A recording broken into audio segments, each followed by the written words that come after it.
There are many things I am good at. Color coding spreadsheets. PowerPoint presentations that sparkle with unnecessary animations. Writing emails that say, per my last email, when what I really mean is, can you read, you absolute donkey? What I am not good at, apparently, is dating. By the time I hit 29, I'd collected a depressing highlight reel of failed relationships. One guy forgot to tell me he was married. Another spent 3 months explaining the rules of fantasy football until I broke up with him purely for my mental health. And then there was Mark, who thought a romantic surprise was gifting me a toothbrush for his flat. Romantic? No. Passive-aggressively implying I had bad breath? Yes. So yes, I was single. Chronically single. The sort of single where relatives at family gatherings tilt their heads and say things like, maybe you're just too picky, darling. Which is why, one Tuesday evening after work, while eating leftover Chinese out of the carton and watching Love Island reruns, I did what every single, desperate for change woman in London does. I downloaded Tinder. And Bumble. And Hinge. I basically opened myself up to every possible stranger within a 20-mile radius. The profiles were bleak. The first man I swiped past had a photo of himself flexing topless in a bathroom mirror, holding his phone in one hand and a bottle of Lynx Africa in the other. Another was proudly clutching a fish. Not like a fisherman, not like a trophy catch. Just a man, in his living room, holding a dead trout. One had written, looking for a girl who's chill, fun, and can iron. Iron. I nearly threw my phone in the bin. But after a week of swiping, I stumbled upon someone who seemed alright. His name was Colin. He was an accountant, sensible job, loved hiking, fine, and had written in his bio, looking for someone to laugh with and maybe steal my chips. Chips theft. My favorite love language. We matched. We chatted. He wasn't immediately horrifying. He even used punctuation correctly, which is a rare and beautiful thing on dating apps. And after 3 days of small talk, he asked me out. Drinks near Liverpool Street? He typed. Sure. I replied, praying I wasn't about to be murdered in an alley behind Pret. The day of the date, I panicked. What do you wear to meet a man from the internet? Something casual, but not too casual. Sexy, but not desperate sexy. After ejecting 7 outfits, I landed on skinny jeans, ankle boots, and a black top that covered the fact I'd inhaled a Tesco meal deal 30 minutes earlier. I arrived 10 minutes early at the pub, because of course I did. Being on time is basically my personality. I perched on a high stool, ordered a gin and tonic, and rehearsed conversation starters in my head like I was prepping for a job interview. And then he walked in. Reader, I will never forget the sight. Colin was wearing a neon orange suit. I don't mean slightly bright. I mean traffic cone. He glowed like radioactive Fanta. Heads turned. A man at the bar muttered, Christ almighty, into his pint. Zara, he asked cheerfully, as though this was completely normal. Yes, I said, my voice cracking. You're Colin, in the flesh. He grinned, sliding onto the stool opposite. Do you like the suit? It's my lucky one. TK Maxx. Bargain. It was not lucky. It was a war crime. The first 15 minutes were tolerable. He talked about his job at an accountancy firm, how he once tried paddleboarding on the Thames and fell in, and how his dream holiday was Spain. All fine. All normal. And then he tried to flirt. You've got really nice eyes, he said. And then, God help me, he winked. Except it wasn't a wink. It was an aggressive blink. Both eyelids slammed shut, held for 2 seconds, and then popped open like shutters in a gale. I froze. Thank you, I said cautiously, wondering if he was in medical distress. He did it again. Blink. Blink. It was less sexy flirting, more malfunctioning robot. People at the next table were staring. He asked, So, do you come here often? Classic. The words of a man who has never once had original thought. I sipped my drink and smiled politely, while inside I was screaming. Things went downhill fast. He ordered Guinness but stirred it with a straw, as if it were a cocktail. He confessed he didn't like music, because lyrics are distracting. At one point, he leaned forward, sniffed, and said, You smell like efficiency. Efficiency. By then, I was silently begging the universe to intervene. And then came the final nail in the coffin. So, he said, blinking furiously, what are your thoughts on Brexit? I choked on my gin. Sorry? Brexit, he repeated, eyes shining with excitement. Fascinating, isn't it? The politics, the economy, the sovereignty. It's like a really long Netflix series, but less funny. And then he launched into a 20-minute monologue about tariffs, fishing rights, and how the French have too much say in our cheddar. Cheddar. I checked my phone under the table. I texted my friend Holly. Help. Man in neon suit. Talking about cheese politics. Please rescue me. 2 minutes later, she called. Zara, your flat's flooded. You need to come home immediately, she screamed down the phone. I mouthed thank you into the air and turned back to Colin. I'm so sorry. There's an emergency with my flat. I have to go.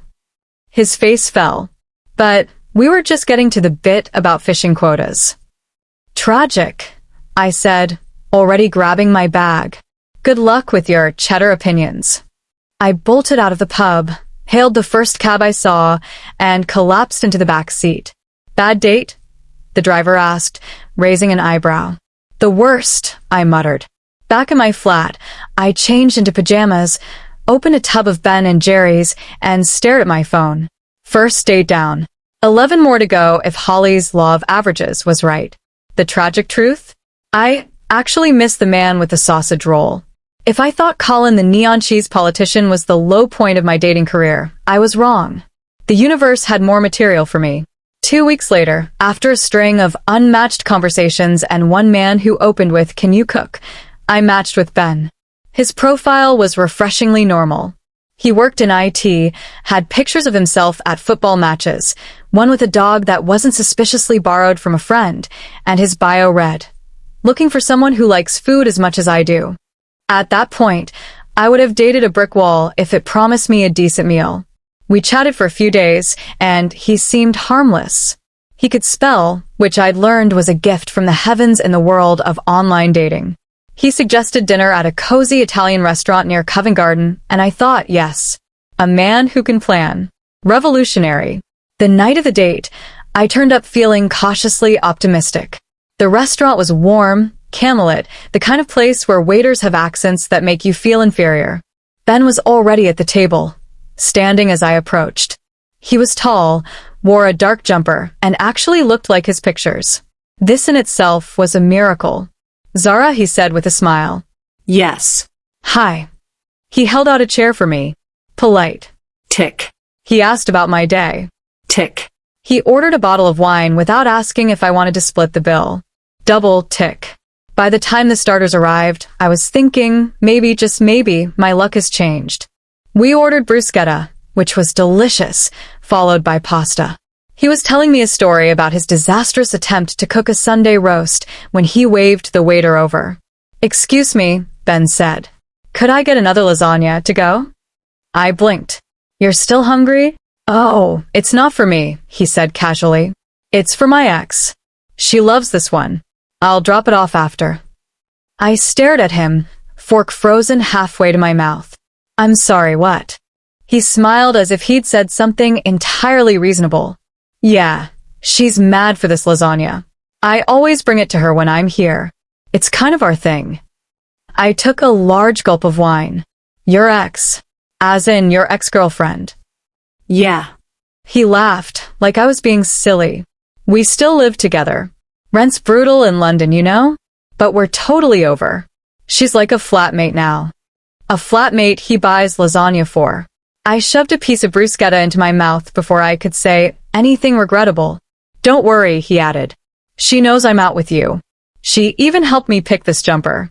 Nice, isn't it? I was already planning my exit strategy. The waiter returned with the lasagna, wrapped neatly in a bag. Ben thanked him warmly and placed it beside his chair like it was a beloved pet. Anyway, he continued, cutting into his pasta. Tell me about your family. My family, I repeated faintly. Yeah. Do you think they'd like me? My ex's parents loved me. I set down my fork. I'm sure they'd be thrilled. He didn't notice the sarcasm. He was too busy asking the waiter for an extra set of napkins for the lasagna. I excused myself to the bathroom, where I texted Holly under the hand dryer. This man just ordered dinner for his ex. Still lives with her. What the actual hell? She replied immediately, "Steal the bread basket and run." It was sound advice. When I returned to the table, Ben was scrolling through his phone, smiling at something. "Sorry," he said. "She just texted me. Can't wait for her lasagna." That was it. I stood, grabbed the bread basket, and slung my bag over my shoulder. "Thanks for dinner, Ben. Enjoy your date with your ex." His mouth fell open. "Wait, what? Where are you going?" "Home," I said, stuffing a breadstick into my mouth as I marched towards the door. "Alone. With carbs. Which is more than you deserve." The waiter gave me a sympathetic look as I left. I swear he mouthed good luck at me. Outside in the cold night air, I laughed. Not because it was funny, but because if I didn't, I might have cried. Date number 2. Complete disaster.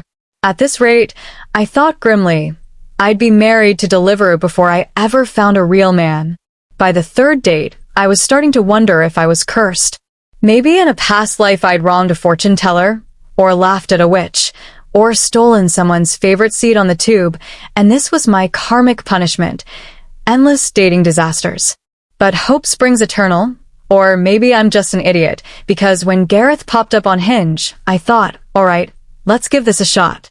His bio said he was 21, into adventure and good vibes, and his pictures were decent.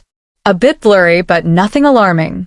The most suspicious thing was a shot of him next to a Mini Cooper with the caption, "She's my girl." I assumed he meant the car. We arranged to meet at a pub in Shoreditch. I got there early, of course, ordered a gin and tonic, and was scrolling through emails when I heard someone call my name. "Zara?" I looked up, and promptly froze. The man standing in front of me was not 21. He was at least 40, possibly older. His hairline had receded halfway to his ears, and his leather jacket screamed Top Gear circa 2005. "Gareth?" I asked cautiously. He grinned, showing slightly yellowed teeth. "In the flesh." I blinked. "You said you were 21. He laughed, sliding into the booth opposite me. "Young at heart, love. That's what matters." Young at heart. Old everywhere else. Still, I was British. We don't make scenes. We suffer silently while drinking overpriced gin. "So," I said, forcing a smile, "what do you do?" He leaned back like a man about to deliver wisdom. "I'm in between jobs. Bit of this, bit of that. Did some DJ Angie back in the day." "You into trance?" "Not really." Shame. "I used to tear up the clubs in the 90s. I sipped my drink, already composing the text to Holly. Help. Man lied about age. Looks like my dad's friend from the pub. The waiter came over and Gareth ordered a pint and, God help me, a plate of nachos, extra cheese, extra jalapenos. Don't hold back. Then he turned back to me with a gleam in his eye. "You on TikTok?" Yes.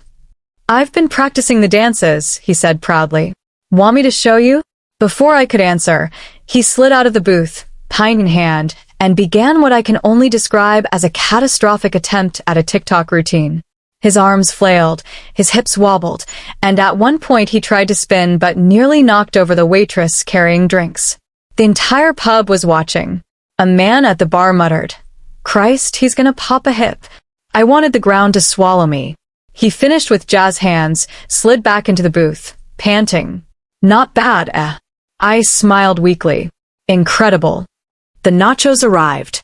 He immediately covered them in hot sauce, took a giant bite, and began coughing so violently I thought I'd have to perform the Heimlich. Tears streamed down his face. "Bit spicy," he croaked. "No kidding." I excused myself to the loo, where I leaned against the sink and stared at my reflection. "You're nearly 30, I told myself. You don't have to do this. You could adopt cats. Many cats." When I returned, Gareth was mid-story about the time he got banned from a caravan park for reckless behavior with fireworks. That was my limit.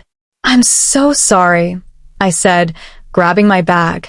"I've just remembered I have an early meeting tomorrow." "At night?" he asked, confused. Yes, I said firmly. A night meeting. Very important. And with that, I fled. Outside, the cool night air hit my face, and I laughed. Loud, hysterical laughter that made a passing couple glance at me in concern. 3 dates. 3 disasters. At this rate, I wasn't just going to die alone. I was going to die alone with the haunting image of a 40-year-old man doing TikTok dances burned into my brain. By the 4th date, I'd stopped bothering to tell Holly the details beforehand. She always got too excited, asking things like, "Do you think this could be the one?" And then I'd have to come back with, "Actually, he was 40 pretending to be 21 and nearly salsa'd himself into cardiac arrest over nachos." This time, I just said, "I'm going out Friday night," and left it at that. The man's name was Oliver. Good start. Solid name.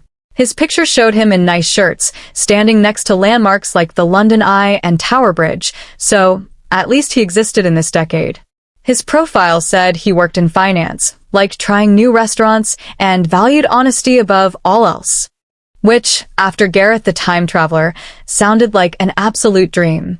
We met at a fancy little French place in Soho, cloth napkins, waiters who looked like they judged you silently, the whole works. Oliver was already there when I arrived, in a crisp blue blazer, sipping red wine. "Zara," he said smoothly, standing to kiss me on the cheek. "Lovely to meet you. Charming. Normal. Age-appropriate. This could work." The waiter brought menus, and Oliver gestured for me to go first. Points for manners. I ordered coco vin. He ordered steak frites and another glass of wine. Conversation flowed easily. He talked about his job, consulting, whatever that actually meant, traveling in Europe, and his love of gastronomy. I nodded along, pretending to know what gastronomy meant. For the first 30 minutes, I let myself relax. He was handsome, articulate, and didn't attempt to do a TikTok dance in the middle of the dining room. This was progress. Then came the shift. Halfway through the mains, he excused himself. "Just popping to the loo," he said. "Normal." Fine. People have bladders. 5 minutes passed. 10. 15. My food was going cold. The waiter hovered, clearly wondering if I'd been stood up. I tried to laugh it off. Maybe he had a stomach issue? Maybe he fell asleep on the toilet? At the 20-minute mark, my phone buzzed. A text from Holly. "How's it going?" I typed back. "I think he's died on the loo." But then I noticed the bill discreetly placed on the edge of the table. Both meals. Both drinks. £87 and 50 pence. And Oliver? Vanished. I checked the bar. No Oliver. I peeked toward the loo. No Oliver. I even craned my neck toward the street outside. No Oliver. He had Houdini'd his way out of a date and stuck me with the bill. "Everything all right, madam?" the waiter asked with a little too much glee. "Not really," I muttered, pulling out my debit card. While I paid, I texted Oliver. "Did you get abducted by aliens or just fancy a free dinner?" No reply. Later that night, Holly and I were at my flat, drinking cheap Prosecco, when I relayed the whole thing. "He just vanished," she asked, wide-eyed. "Like smoke," I said.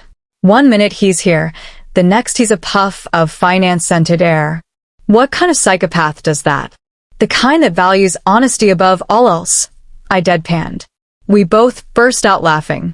Still, as I crawled into bed that night, one thought stuck in my head. I was beginning to understand why people bought those emotional support plants and gave them names. At least a fern wouldn't run out on you mid-dinner. By this point, I had fully resigned myself to the idea that dating apps were designed not for romance, but for anthropological research.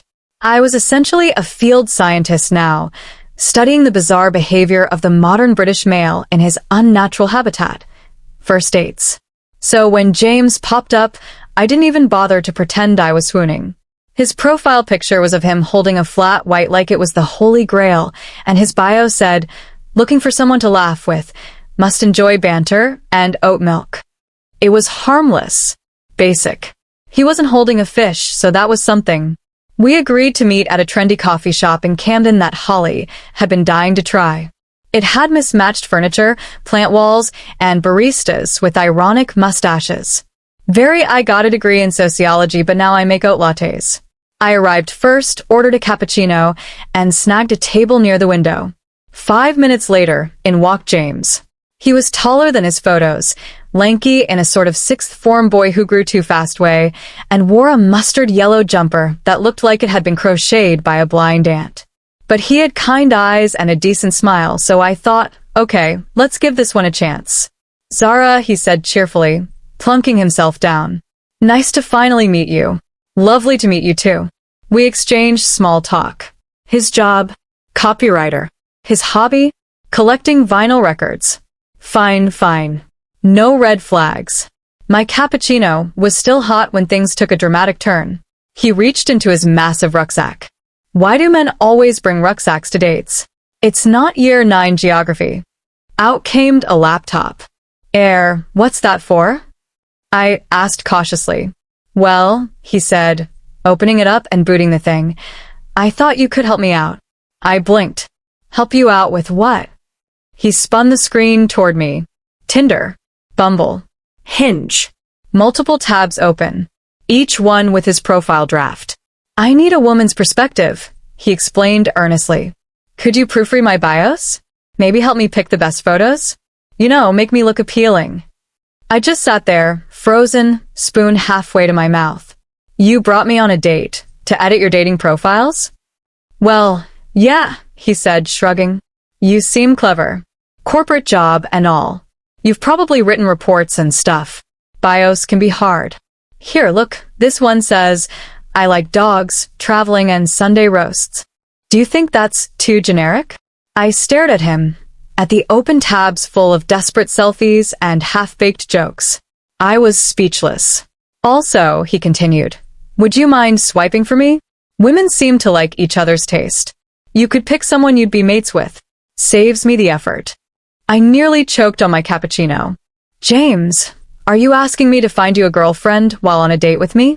Exactly, he said brightly, like I'd just solved the riddle. Reader, I laughed. I laughed so hard the barista shot me a dirty look. James, however, didn't seem to realize he was the punchline. He leaned closer, genuinely keen. So, what do you think? Should I delete the photo of me in the inflatable sumo suit, or is that quirky? I wiped tears from my eyes. Delete it. Burn it. Pretend it never existed. We spent the next 40 minutes workshopping his dating profiles. I fixed his grammar, cut down his cliches, and chose 3 photos where he didn't look like he'd been arrested. It was the most productive I'd been all week. Finally, I closed his laptop with a decisive snap. There. That's your best shot. Thanks, Zara, he said sincerely. You're a lifesaver. No problem, I said, standing to leave. But just so you know, this is not a second date situation. Oh, no, of course not, he said quickly. I'm not interested in you like that. Which was the cherry on top. I walked out of the cafe into the Camden drizzle, clutching my umbrella and thinking, maybe I should just date the oat milk. It was consistent, smooth, and never once asked me to edit its Tinder bio. By now, I was less woman looking for love and more human disaster magnet with a subscription to Tinder Gold. Honestly, I should have been charging admission. A West End show could not rival the circus that was my dating life. Still, I carried on. Because apparently, my brain was wired like a slot machine. Maybe the next one will pay out. Maybe the next one won't humiliate me publicly. Spoiler. The next one always humiliated me publicly. The first contender of this chapter was Callum. Callum wore a waistcoat on the first date. Not a suit. Not even a shirt and tie combo. Just a waistcoat. Over a t-shirt. Like he'd wandered straight out of a failed 2008 boy band. We went bowling, which sounded fun and low pressure. Until he insisted on bringing his own bowling shoes. Pink. Patent leather. Embroidered with his initials. You brought your own shoes? I asked, trying not to laugh. Yeah, he said proudly. I'm semi-pro. Then he proceeded to throw every ball with such dramatic spin that they nearly flew into other lanes. At one point, he did a victory dance that involved finger guns and a literal knee slide across the floor. I wanted to die. By the end of the night, he had bowled a perfect score. I, meanwhile, had bowled a perfect reminder of why I was still single. Next up was Simon. Oh, Simon. He invited me to what he called a proper English date, which turned out to be birdwatching. I arrived at Hampstead Heath dressed in cute jeans and boots, expecting maybe a pub lunch after walk. He handed me binoculars and a notebook like we were going on a GCSE biology field trip. Sure, he whispered as I tried to make conversation. We're looking for nuthatches. For 3 hours, I stood in the freezing cold while he pointed out birds with the enthusiasm of David Attenborough on espresso. Every time I asked a normal human question, so, do you have siblings? He'd hiss, quiet, you'll scare the robins. The only thing scared that day was me, realizing I'd hit rock bottom. Then came Adrian. Adrian looked normal. Charming smile. Decent haircut. We met for cocktails, and within 15 minutes, he was confessing, very casually, that he was technically still living with his ex. But it's totally platonic, he said quickly. Of course, I said, sipping my drink. And I suppose you sleep in bunk beds? Actually, yeah, he said. She's got the top bunk. I stared at him for a solid 10 seconds, wondering if this was a joke. It was not. Finally, there was Martin. Martin took me to a pub quiz. Points for creativity, I thought. Until he revealed his secret weapon, his mother. Yes. His actual mum.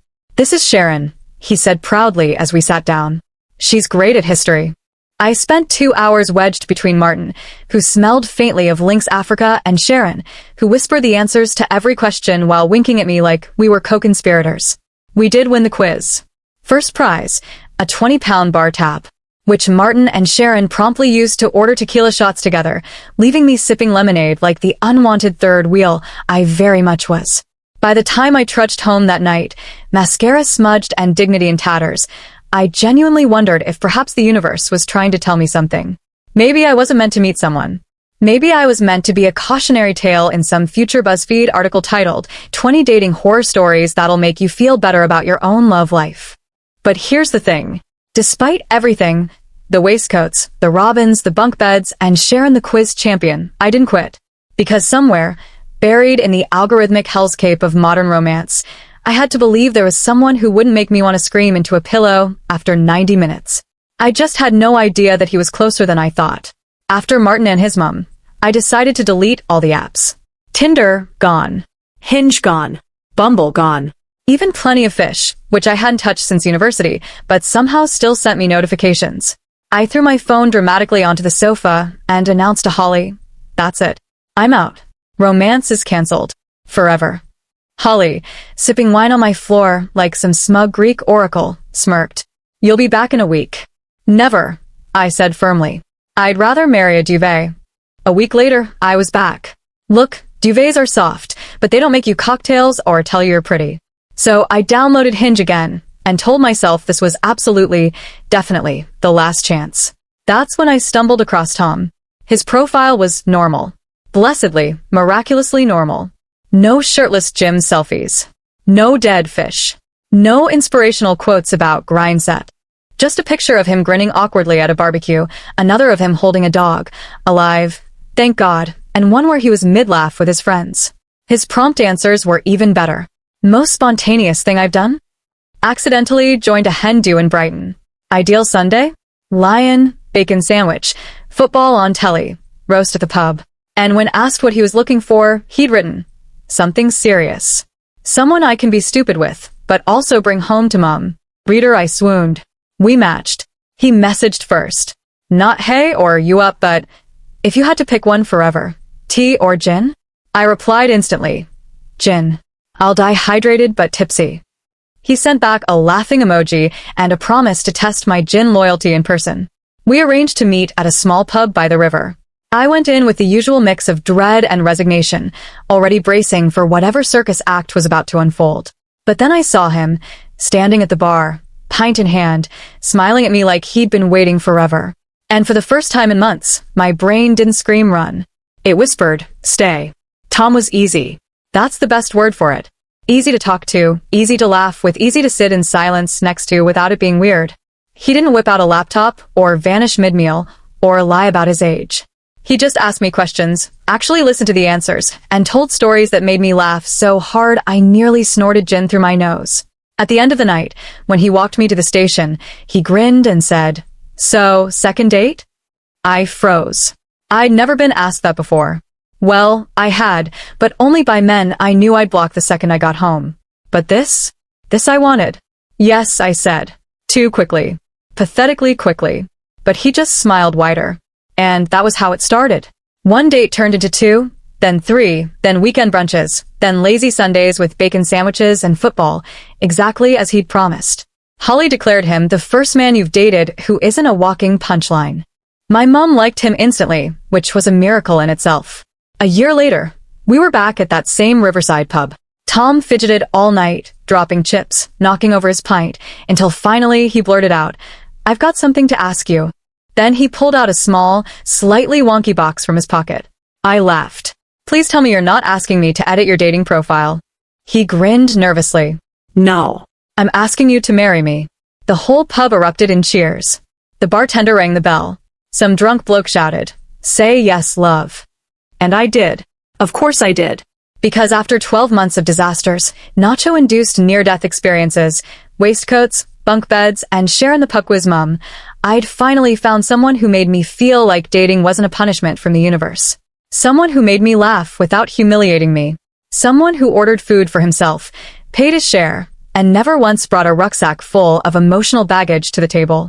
Someone who, against all odds, turned my tragic little rom-com into a proper love story.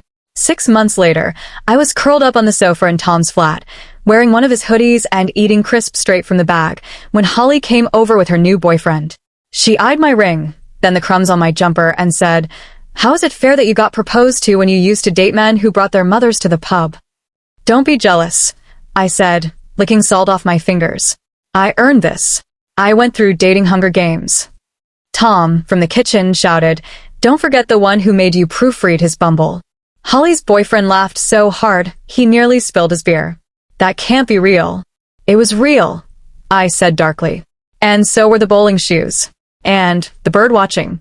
And the man who lied about being 21 when he was old enough to remember the Spice Girls' first album release." Everyone howled. The truth was I no longer minded retelling the disasters. They'd stopped being humiliating. Now they were just funny stories. Stepping stones, really. Each awful date had nudged me closer to this point, sitting on a sofa with someone who made me laugh without trying too hard, who didn't vanish when the bill arrived, who loved me even with crisp crumbs in my hair. I glanced at Tom, who was wrestling with the cork on a cheap bottle of Prosecco, and felt the kind of soft, giddy happiness you don't swipe left or right on. You just know. So yes, I went through 12 months of chaos, comedy, and emotional scarring. But if you ask me now, I'd say every waistcoat, every bunk bed, every nacho-induced coughing fit was absolutely worth it. Because all of it led me to him. And honestly, I wouldn't change a single terrible date. Well, except maybe Sharon.